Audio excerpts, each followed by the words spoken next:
ایک واقعہ مجھے یاد آیا بہت عرصے کے بعد، 10-12 سال پرانی بات ہے۔ میں حج کے سفر میں تھا، حضرت جیدان برکاتہم کا جو گروپ تھا اس میں تھا۔ تو اس گروپ میں نا مختلف اور ممالک سے بھی لوگ آئے ہوئے تھے۔ تو ایک صاحب زیمبیا سے آئے ہوئے تھے، اس گروپ میں ان کے ساتھ بڑا اچھا تعلق رہا، ایک دوستی ہو گئی۔ اب مجھے ان کا نام بھی اس وقت یاد نہیں ہے، اچھے شریف آدمی تھے۔ تو ان کے ساتھ وہ کچھ 40 دن کا سفر وہاں رہا۔ یہ کافی پرانی بات ہے، 2007-06 کی بات ہوگی۔ خیر، جو بات بتانی تھی نا وہ کیا، بہت توجہ والی بات ہے۔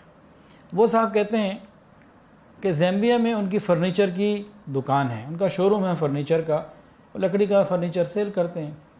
تو ان کی دکان پہ کئی ملازم تھے، تو ایک ملازم کے بارے میں کہنے لگے کہ وہ برسوں سے ہمارے پاس تھا، پھر اچانک کچھ ایسا معاملہ ہوا کہ میں نے اس کو نوکری سے نکال دیا، فائر کر دیا، اس کو نوٹس دے دیا کہ بھئی اب آپ جاؤ۔ کہتے ہیں اس دن مجھے پتہ لگا اس کو نکالنے کے بعد کہ وہ مسلمان نہیں تھا، یہودی تھا۔ کہتے ہیں میں بڑا حیران ہوا، اتنا عرصہ یہ میرے پاس رہا، مجھے پتہ ہی نہ چلا۔ اچھا خیر، کہتے ہیں کہ میں نے تو اس کو پکڑا دیا پیپر کہ جناب آپ فارغ ہیں، جائیے۔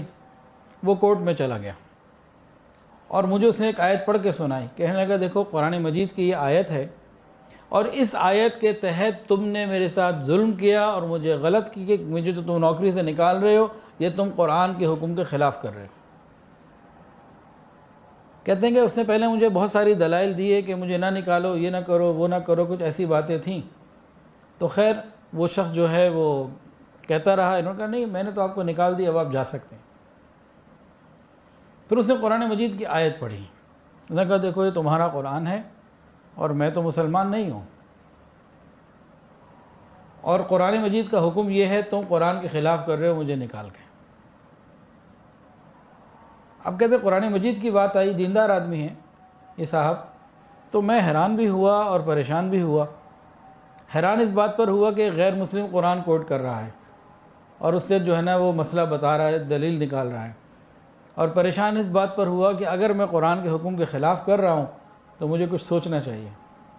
کہتے ہیں کہ میں فوری طور پر وہاں مجھے زیمبیا میں جو میرے قریب مفتی صاحب تھے، میں ان کی خدمت میں حاضر ہوا۔ میں نے کہا حضرت بات یہ ہے کہ اس طرح میرا ایک شو روم ہے فرنیچر کا، اور میرا ایک ملازم تھا برسوں سے، وہ تھا غیر مسلم، مجھے پتہ اب چلا، اور اس نے جب میں نے اس کو فائر کر دیا، نوکری سے فارغ کیا، تو اس نے مجھے کہا کہ تم نے قرآن کے خلاف کیا۔ اس نے قرآن کی آیت بھی پڑھی۔ مفتی صاحب نے پوچھا بھی کون سی آیت اس نے پڑھی؟ تو ان صاحب نے وہ آیت پڑھ کے سنا دی کہ جی وہ شخص یہ کہتا ہے اس آیت کے خلاف آپ نے کیا ہے۔ مفتی صاحب نے پوری آیت کو سنا، فرمایا کہ ویسے ہی وہ بندہ تمہیں تنگ کر رہا ہے اور ایسی کوئی بات نہیں ہے، اس آیت کا تمہاری اس نوکری پہ رکھنے نہ رکھنے سے کوئی تعلق نہیں، اطمینان رکھیں، آپ نے جو کیا ہے آپ کے پاس اختیار تھا، تو یہ قرآن کے حکم کے خلاف نہیں ہے۔ تو اس طرح سے تو یہ معاملہ حل ہوا۔ یہ جب اس نے واقعہ سنایا نا، اس نوجوان نے وہاں مکہ مکرمہ میں، کہنے لگا کہ میں نے اس شخص سے پوچھا کہ تم غیر مسلم ہو، تمہیں قرآن کا کیا معلوم، تمہیں عربی کا کیا معلوم؟ تو جواب دل کے کانوں سے سنیے گا۔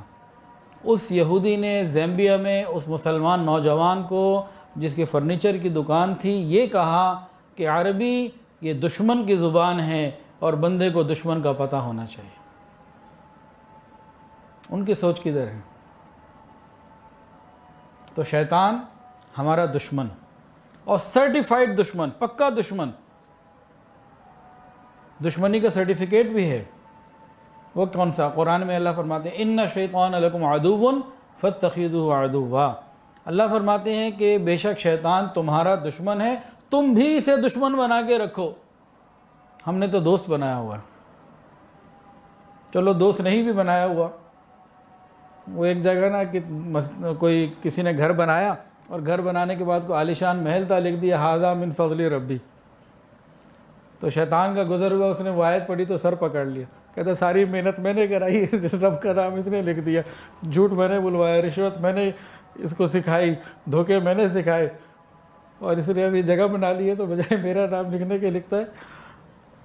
اللہ کا فضل ہے۔